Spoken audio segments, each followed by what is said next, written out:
Oi, gurias e guris! Tudo bom com vocês? Eu espero muito, muito que sim. Bem-vindas de volta ao meu canal. E guris, deixa eu atualizar vocês. Fiquei muito tempo sem gravar, né, meninas? Voltei loira da minha viagem. O último vídeo que eu gravei pra vocês tem 4 meses, mas é porque eu tava sem espaço no meu celular. Eu já havia comentado com vocês isso em alguns vlogs, que ele estava sem espaço no celular, tava tudo travando, tava terrível. E aí, o que aconteceu? Não conseguia acessar nada, não conseguia entrar no meu WhatsApp, não conseguia entrar no Instagram, não conseguia nem postar uma foto sequer. A câmera bloqueou, tudo bloqueou, ou seja, não tinha acesso a mais nada. Aí eu fui lá, comprei um cartão de memória, coloquei no meu celular e passei tudo pra esse cartão. E agora estamos de volta. Gente, preciso muito fazer minhas unhas. Eu fiz, né, pro meu aniversário. Tanta coisa que eu queria compartilhar com vocês, tanta coisa. E no final, não consegui compartilhar nada. Eu e meu aniversário, né, fiz 29 anos, não consegui gravar nada pra vocês, estava completamente sem espaço. Só postei aqui no Shorts mesmo um videozinho super rápido do meu dia do aniversário que eu gravei, né, um videozinho aí for Reels. Pra não ficar sem nada, pra vocês não ficarem completamente desatualizados. Mas, menina, olha isso aqui. Preciso muito fazer minha unha. Eu fiz esmaltação em gel. E aí eu comecei a arrancar o esmalte da unha. Olha isso aqui. Fiz esmaltação em gel na minha própria unha. Olha aqui. E aí cresceu bastante, tá vendo? Ó como cresceu. E eu comecei a ficar agoniada porque tinha crescido demais. E vocês sabem que esmaltação em gel você só tira com a lixa deles lá mesmo, né? No caso, eu não tenho nada de esmaltação em gel pra fazer em casa. Eu fiz no salão. E aí aqui eu já tenho quase 17 dias que eu fiz. Olha como cresceu. E aí eu comecei a ficar muito ansiosa. Eu comecei a arrancar o esmalte. Mas olha o que eu fiz com a minha unha, gente. Nessa daqui eu comecei a arrancar a unha junto com o esmalte. Então eu vou tentar tirar aqui depois e eu mostro pra vocês. Dia 21, quarta-feira por aqui, estou de folga. No fogão eu tô fazendo uma batata com cenoura, já cozinhei ovos. Eu estou fazendo uma maionese, tô com vontade de comer maionese. Aí eu tenho macarrão pronto e frango desfiado de ontem à noite que a gente jantou. Estou preparando aqui o meu almoço. E é isso, gente. Começamos mais um vlog aqui no canal, né? Fiquei sumida, mas agora eu voltei. E hoje eu tenho aula, né? Eu tô fazendo autoescola, como eu falei com vocês. Eu acho que eu comentei em algum vídeo. Ou que eu iria iniciar, ou que eu estava iniciando. Enfim, comecei a de moto, já terminei. Ainda não passei, né, de moto. Tenho que fazer mais um teste, porque o primeiro eu fui de arrasta, tá, minhas amigas? E aí agora eu tenho que fazer novamente, tenho que remarcar o meu teste, né, o reteste. E eu tenho aula de carro hoje. Ó, coloquei aqui cebolinha que eu tinha congelada, umas milho, que também tava congelado, mas não dá nada não, porque a batata, a cenoura e o ovo tá tudo quente. Então, vamos misturar aqui. Vou ver se eu pego um limão ali fora pra poder espremer aqui também. E eu vou espremer um dente de alho, porque eu gosto, tá? Pra quem gosta de alho e limão, experimenta aí também na sua salada de batata, na sua maionese. Colocar o alho amassadinho que eu falei pra vocês. Vou colocar esse temperinho aqui que acho que é Ana Maria, se eu não me engano. Pouquinho mesmo. E vou colocar um pouquinho também de pimenta do reino, também só um pouco, tá? Só pra dar um temperinho. Só não precisa que eu já coloco na água na hora que eu tô fazendo ali o cozimento dos legumes, tá?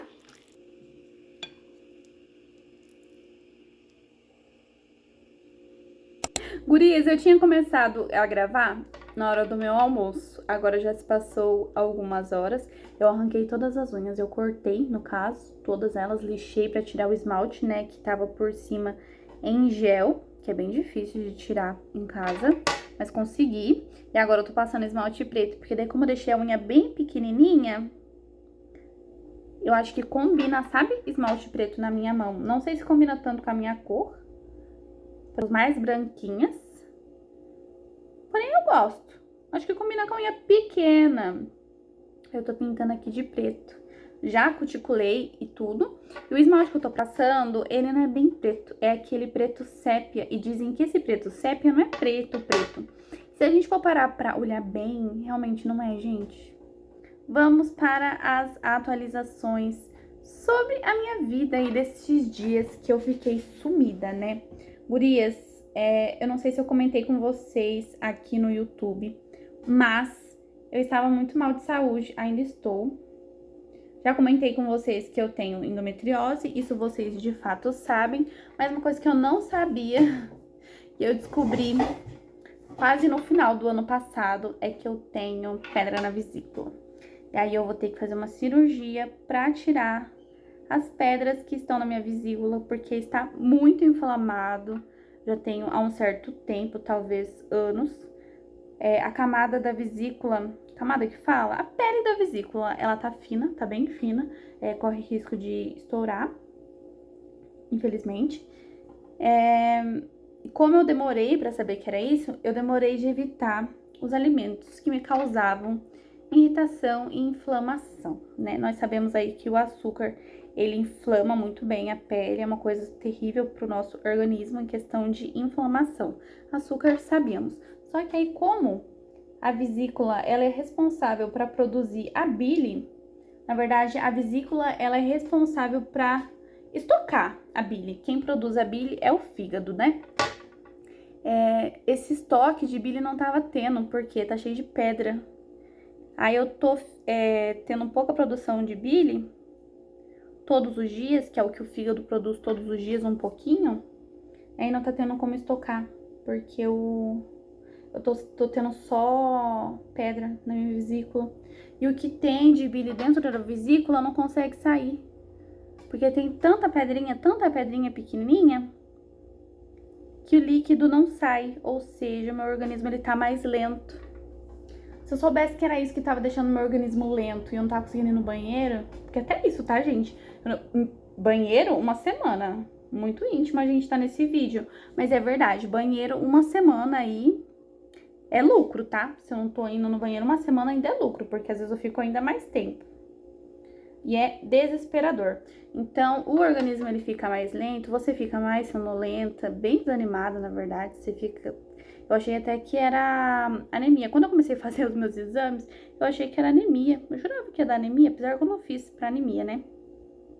Tem que fazer ainda. Mas, essa maior parte de desânimo, eu já sei que é por conta de como tá tudo funcionando desregulado. E aí, galerinha, eu vou ter que operar. Eu já fiz tudo que eu precisava fazer, agora falta pouco. E eu tô um pouco desesperada. Vou falar pra vocês que eu estou um pouco desesperada. Aqui, ó, passei o pretinho. Vocês acharam que combinou? Eu gosto, viu, do preto na unha. E é isso, gente. Agora eu tenho que operar. Eu achei que eu iria operar primeiro da endometriose, mas aí me apareceu uma coisa nova. Por isso que é importante a gente estar passando pelo médico, relatando as nossas queixas, pra poder ser aprofundado aí os exames, não só os exames de rotina, mas anotar o que a gente tá sentindo, porque, por exemplo, eu tinha algumas crises de dor e a primeira vez que eu fui no médico, que foi uns 5 anos atrás, o médico do PS me tratou como gases. Falou que eu tava com prisão de ventre e que eu tava com muitos gases, daí ele passou, né, lá simeticona, alguns remédios de dor, e eu lembro que eu fiquei uns 3 dias com muita dor. E aí, falei assim, gases, né, eles vão sair, o doutor tá falando que são gases, mas, gente, não era gases. Quer dizer, não sei se aquele dia era gases, mas eu acho que desde aquela época já era isso, porque eu me lembro da dor. Quando eu estou em crise, é uma dor terrível. E eu sou uma pessoa, gente, muito teimosa, porque minha mãe sempre me ensinou a aguentar. Ela falava assim, filha, não é qualquer coisinha que a gente corre pro médico, não é qualquer coisinha que a gente falta na escola, porque nessa época eu ia pra escola. Nessa época não.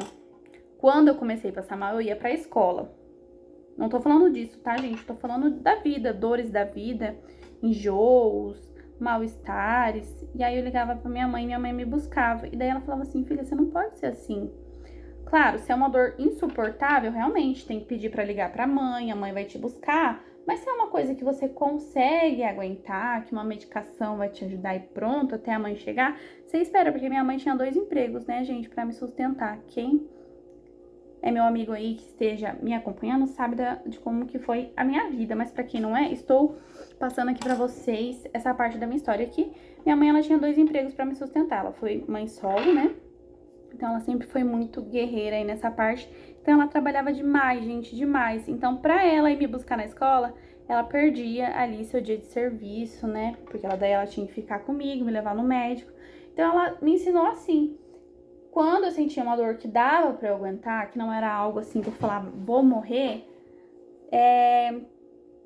pra eu aguentar até a hora de eu ir embora, a não ser que fosse algo que fosse muito assim, demais.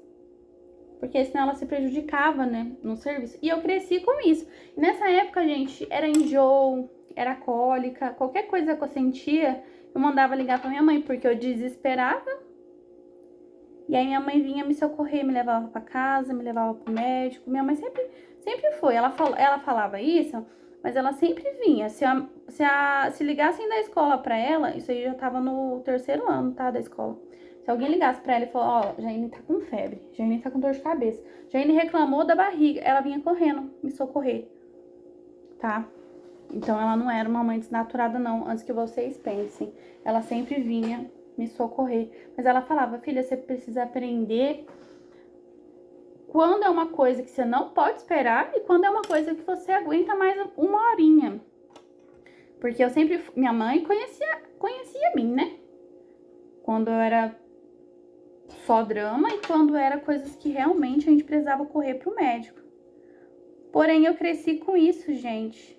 E aí, quando eu fiquei mais velha, que eu comecei a trabalhar e tudo mais, e responsabilidade com o serviço, tudo eu pensava, será que eu aguento mais um pouco? Ou será que eu tô fazendo drama? Será que isso é normal? Ou será que é fora do normal? Vou ver se eu aguento mais um pouco. E nesse aguento mais um pouco, gente, eu descobri que eu sou muito forte com dor. Eu sou muito forte com dor. Sou muito resistente. E quando eu reclamo de alguma dor, é porque o nível já tá insuportável. Mas eu só fui descobrir isso agora. Porque eu cheguei no hospital com crise da vesícula, aparentemente normal. Eu só não conseguia ficar em pé, então eu ficava abaixada. Mas eu não gritava, eu não chorava. Eu só falei, né, ali na hora da triagem, que eu estava com muita dor. E que eu precisava muito falar com o médico, que eu tava com muita dor e eu precisava que parasse aquela dor. Aí na hora que eles conversaram comigo, eu dei risada, tudo porque eu sou assim, gente, eu tô morrendo, mas eu tô rindo com vocês, eu tô aqui assim, eu posso estar assim concentrada na dor, porque eu me concentro na dor. Mas se você falar comigo, eu posso estar um pouco mal-humorada. Mas se fizer uma piada, eu vou rir. Eu sou assim. Eu posso ficar de cara fechada se for vários dias que eu tô ali com dor? Pode acontecer. Mas a maioria das vezes você só vai achar que eu tô brava com alguma coisa, mas você jamais vai imaginar que eu tô quase desmaiando de dor, entendeu? E infelizmente, como eu não sabia o que eu tinha, eu simplesmente ficava ali sentindo dor, não sabia o que tava me acontecendo e eu ficava aguentando. Porque eu falava assim, se de manhã eu tiver assim, aí eu vou no médico. Mas se eu não tiver, aí tá tudo bem, porque eu aguento. E eu fui fazendo assim, até que eu parei no hospital. Aí nesse dia que eu parei no hospital, eu comecei a conversar com as enfermeiras, né? Porque eu acho que o médico não tava dando muita bola pra mim, só que eu tava muito mal. E aí ele veio, perguntou se eu tava com dor ainda. Eu falei que sim, mas eu falei dando risada, porque eu fiquei nervosa. E aí ele falou, então tá bom, né? Te liberar e tal. E aí a enfermeira foi falar com ele, falou assim, olha, doutor, deixa eu falar com você. Por quê? Ela tava me contando, eu tinha contado tudo pra enfermeira. Ela era muito boazinha, gente. Ela falou assim, ela tava me contando que essas dores que ela tem direto. Quando ela come gordura, quando ela toma alguma cerveja, sabe, comidas mais gordurosas, ela passa mal. Será que não pode ser a vesícula ou não pode ser bactéria? Porque eu já tinha tido bactéria também. Aí ele falou assim, olha, eu vou pedir um exame, então, pra bactéria, pra ver se voltou, e pra vesícula. Mas eu acredito que possa ser a bactéria que tenha voltado, já que você teve e tal. Ele não tava dando credibilidade, sabe? Mas a enfermeira ela tava preocupada de verdade comigo. Aí foi feito o exame. Aí quando saiu o meu exame de sangue, porque foi um exame específico para o que eu já tive, então eu não precisei fazer endoscopia, eu só fiz um exame de sangue para H. pylori, eu nem sabia que tinha como fazer isso, só para aquilo. Eu cheguei, quando eu fosse fazer de novo, tinha que fazer endoscopia, né? Enfim. Aí não, era só o exame de sangue. Quando saiu, eu abri, eu já vi que tava negativo. Aí eu falei, meu Deus, deu negativo pra bactéria, e se eu não tiver nada? Porque não é possível que eu tô sentindo essa dor absurda e não vai ser nada. Gente, eu delirava. Tinha dias assim que eu ficava assim de noite. Eu delirava, eu comecei a chorar, comecei a passar mal, várias vezes mal. E aí, quando eu comecei a identificar que era gordura, todo mundo começou a falar que poderia ser psicológico, que era coisa da minha cabeça. E não é, gente. Tudo que tem minimamente gordura, coisas que eu nem sei que tem gordura, eu passo mal. Muito mal. E ultimamente é qualquer coisa, tá? Até o óleo que eu refogo ali, o alho, me faz mal. Eu já vi que quando eu operar, eu não vou poder refogar o arroz do jeito que eu refogo. Vai ter só que jogar uma água ali com sal e alho e jogar o arroz dentro, vai virar uma papa. Mas não pode ir nenhuma gota de óleo na recuperação. Ai, gente. E aí eu tô um pouco nervosa. Então, assim, é o que eu queria falar com vocês nesse vídeo, pra atualizar bem certinho. É que esse ano a gente vai ter cirurgia por aqui. Não da que eu pensei que seria, mas outra. E aí eu posso compartilhar com vocês, se vocês quiserem. E o porquê que eu sumi, né, real oficial, eu já coloquei aqui no início do vídeo, que foi por conta do pouco espaço que tava no meu celular, que ficou sem condições de gravar. Mas agora a gente voltou, tá? Ai, mas me conta, gente, o exame de vocês tá em dia? Tá certinho? Eu preciso marcar outros exames ainda, né? Que como eu descobri essa parte da vesícula e como é uma cirurgia que eu vou ter que fazer com urgência, né? Eu acabei deixando os outros exames de lado. Mas para esse 2016 eu quero cuidar muito bem da minha saúde, gente. Saúde da gente é tudo.